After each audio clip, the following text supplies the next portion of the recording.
This is the banal front page on the I newspaper. Now, the I newspaper was launched as part of the group that owns the Evening Standard and the Independent, which is now only available, accessible online. And it was soon established fact that the I newspaper, because of the tabloid and the tabloid kind of style, summary style, was selling very fast compared to the Independent. And it became trendy and almost became a kind of, in terms of contents and the editorial line, a version of The Guardian. And it is completely, absolutely consistent with that view. It is edited by people, edited and written by people. It's now no longer owned by the same group, but the trend that was established at the foundation of this title, Fleet Street, remains fundamentally unaltered. And it's a paper that has the appearance of The Guardian in terms of the kind of less than brazen, less than the most outrageous corruption in the headlines and the contents, but the subliminal agenda, the actual narrative run by the paper is the same.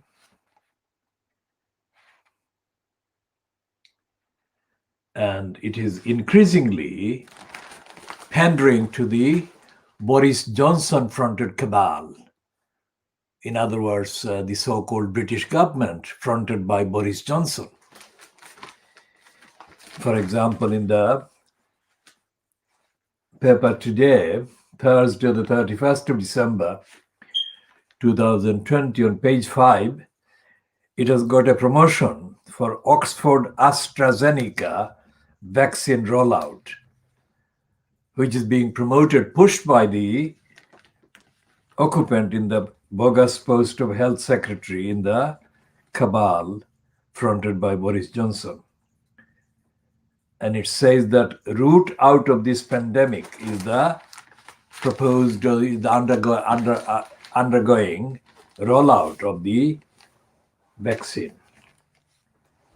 Now, as we have said, we have pointed out that the vaccine is being promoted by the Johnson cabal and copied, peddled accordingly by Fleet Street, which is absolutely dishonest. The whole lot of Fleet Street is dishonestly promoting the vaccine.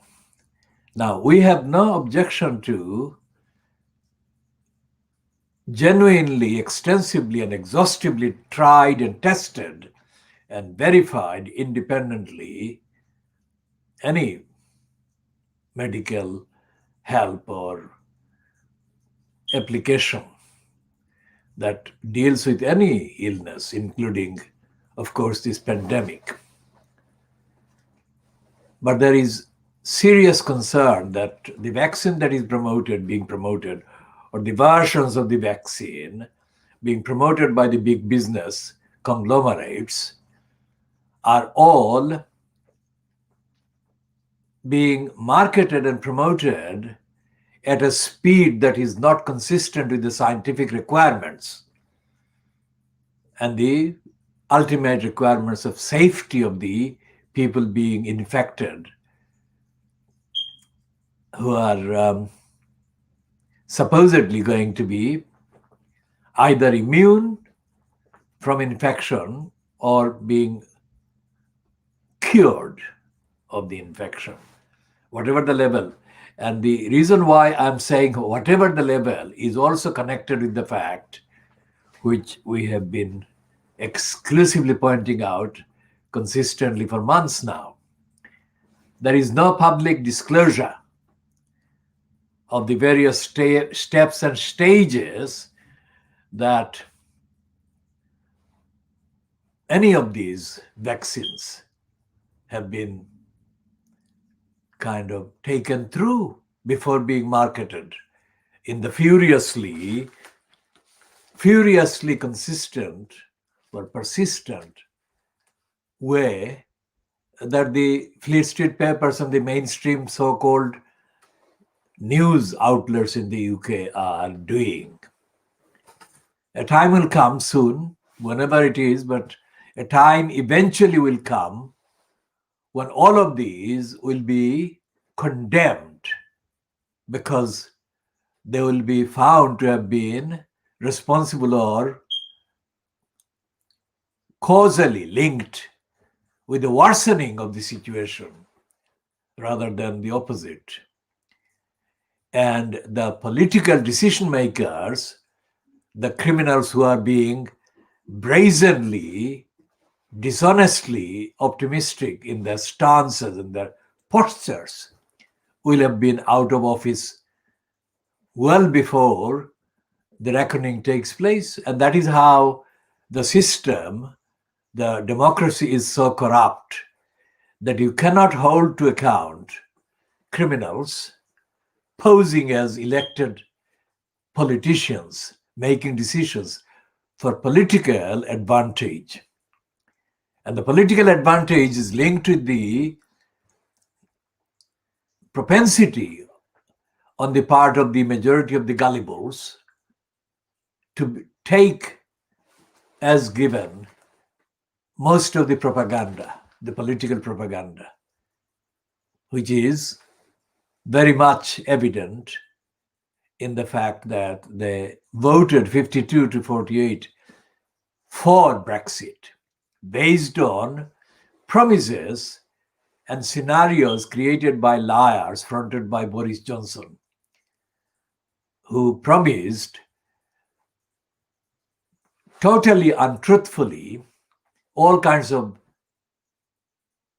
miracles and economic and social and constitutional and other freedoms directly to be gained and produced by the UK's exit from the European Union.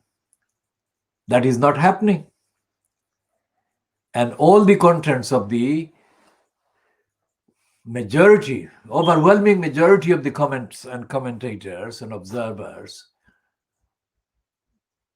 of the business, commercial dependence by Britain on the European countries and the European kind of economies show that Britain as a whole, as a society,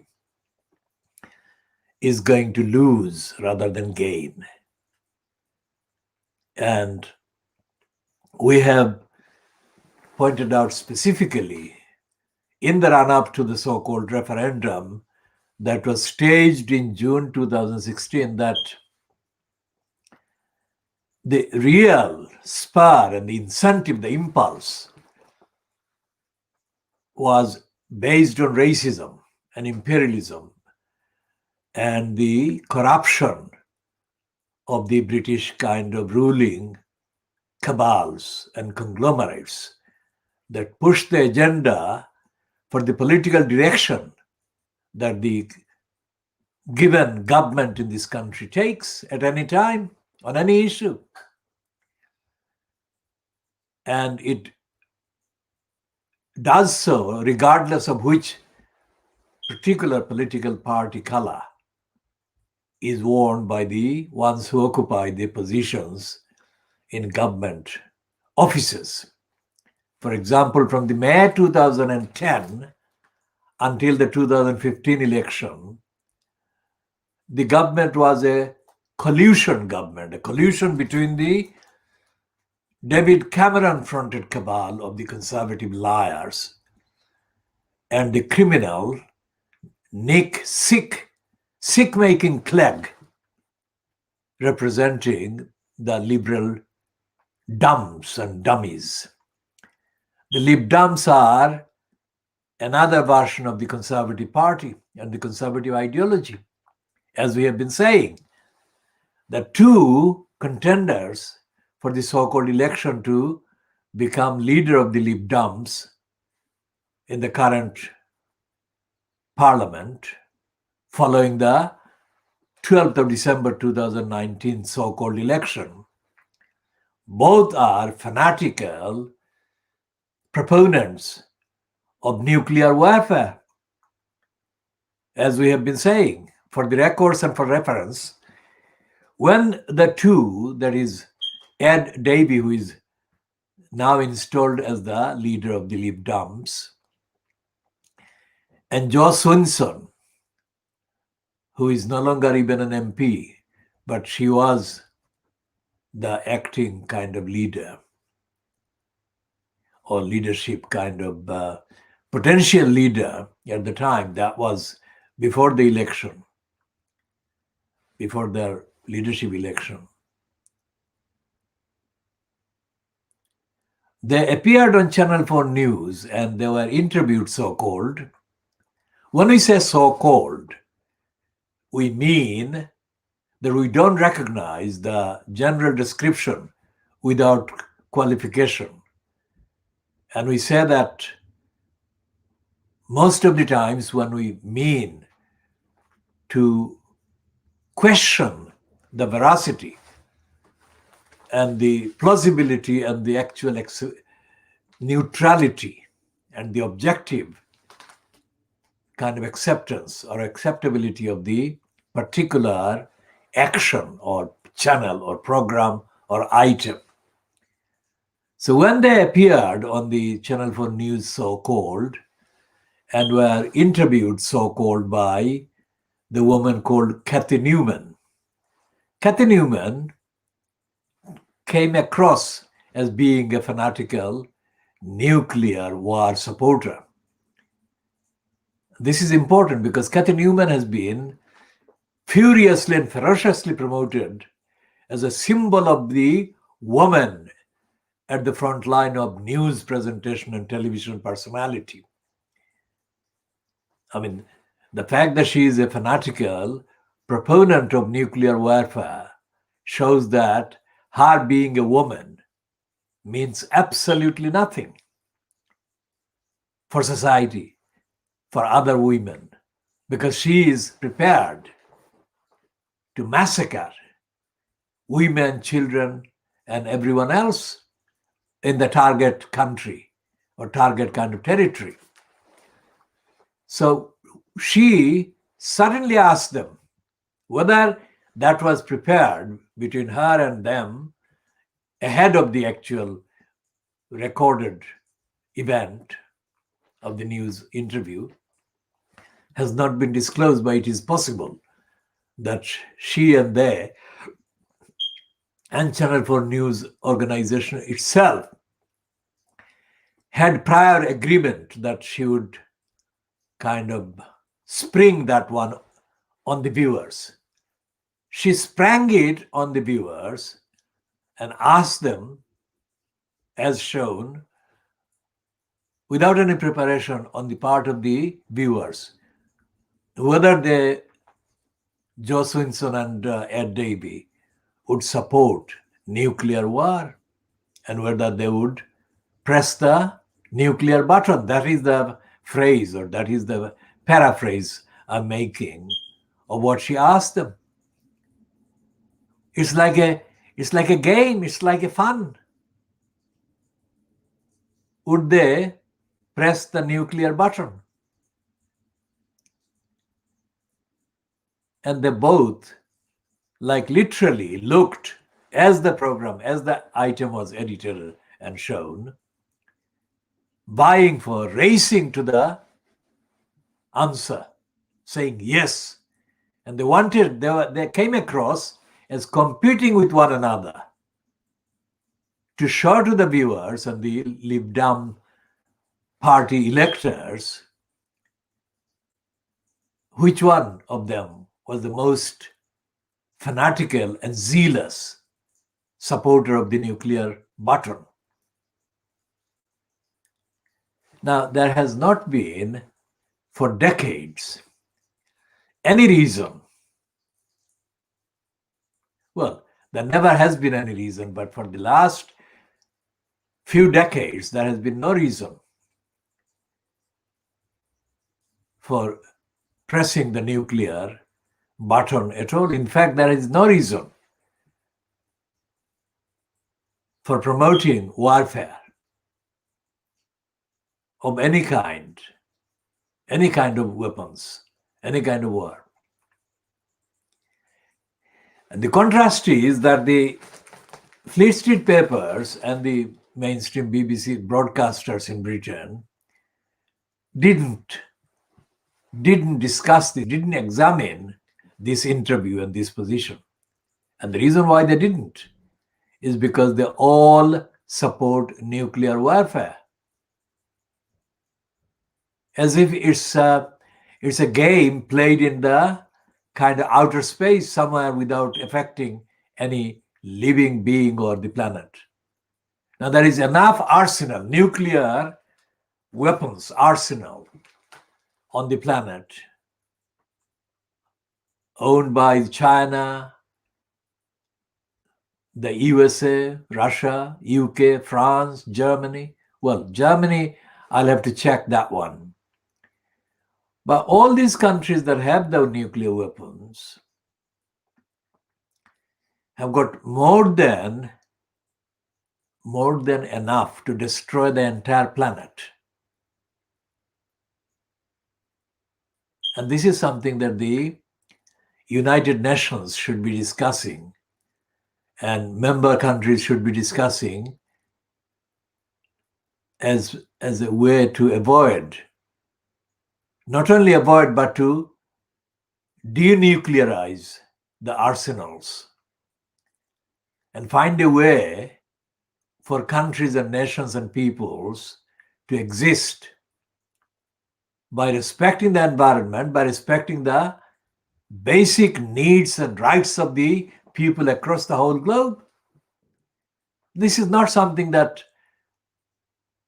becomes clear that is how things should be, the reporting should be. Because Fleet Street is completely blind in terms of the outlook and attitude. And so that is what is happening. And this dishonest praise for the frontline workers recognized for outstanding response to COVID-19. This is a plug about the so-called gongs, otherwise known as the quote honors. So these are the New Year's nuclear supporting kind of honors. Because Brenda, otherwise known as the monarch, Queen Elizabeth II, is definitely a supporter of the bomb. And there is no discussion. There is no debate based on the facts and the evidence of the world, of any countries. And instead they are openly promoting nuclear warfare or the idea of the nuclear warfare. Who are they going to murder, massacre? They're not going to massacre politicians. They're going to massacre the people. So the idea that a nuclear warfare would be started because one occupant of a position in political office in the target country made some statement or made some gestures or did something, and they're going to blame that action on that person or those persons if there is a cabinet kind of collective decision, at least formally, from the target country. And they're not going to kill that person or those persons. If they do, they're not going to kill only those very small number of persons. They're going to massacre, genocide, commit mass genocide 1,000 times over on the planet.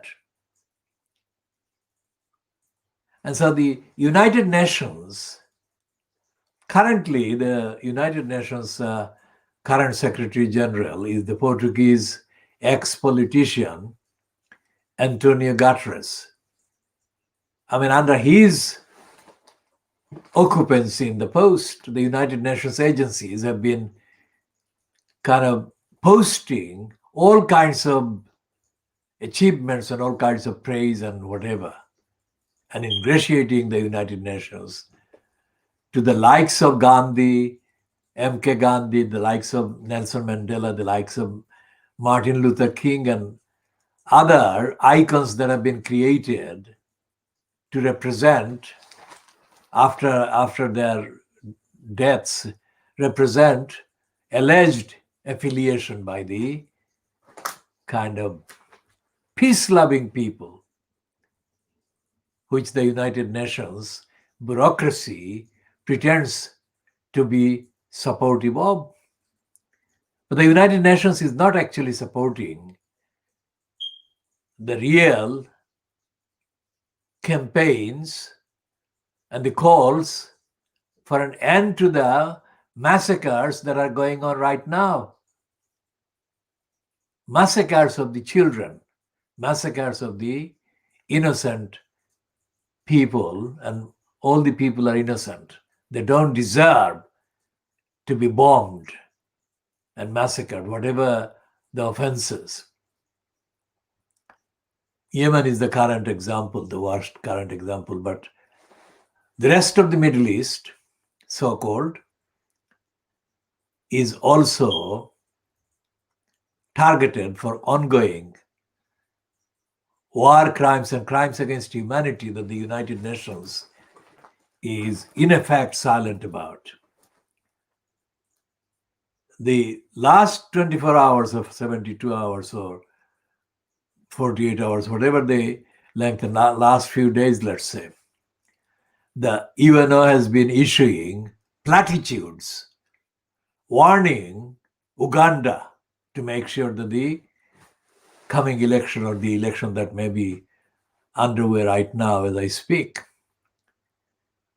should make sure that the participation in the election is safe and people are not attacked.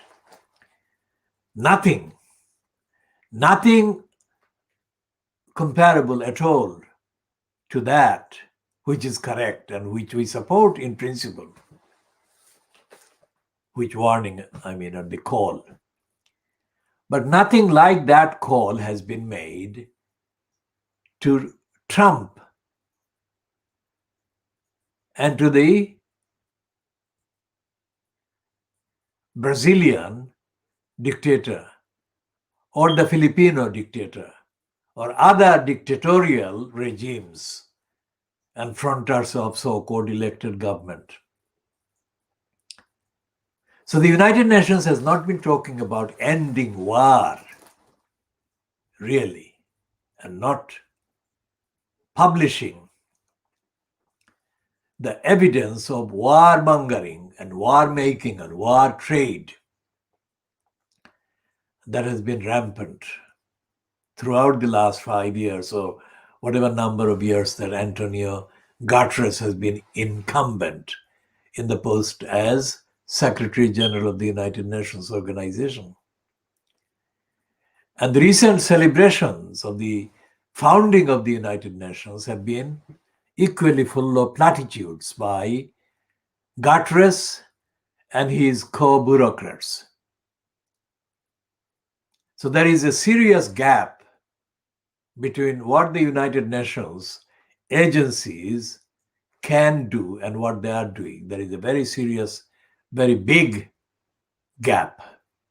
And the reason is to be found in the fact that the the people who control the agenda of the bureaucracy are themselves warmongers and careerists and opportunists, and they are not really believers in the charters of the United Nations itself, which were recently celebrated during the marking of the founding of the United Nations. So when we look at the Fleet Street Papers and the lying and the denial of the rights and the duties and the rights of the people and the duties of the government, we do so in the full knowledge that the actual pressure that comes on the domestic regimes in all the countries that are members of the United Nations from outside. It comes from inside, of course, but when the people domestically are brainwashed to the point where, like the Fleet Street Papers, they're denying the truth to their particular market, the audience, whatever. And the people who buy the newspapers are not the people that the news editors kind of respect or recognize as the main reasons for the contents.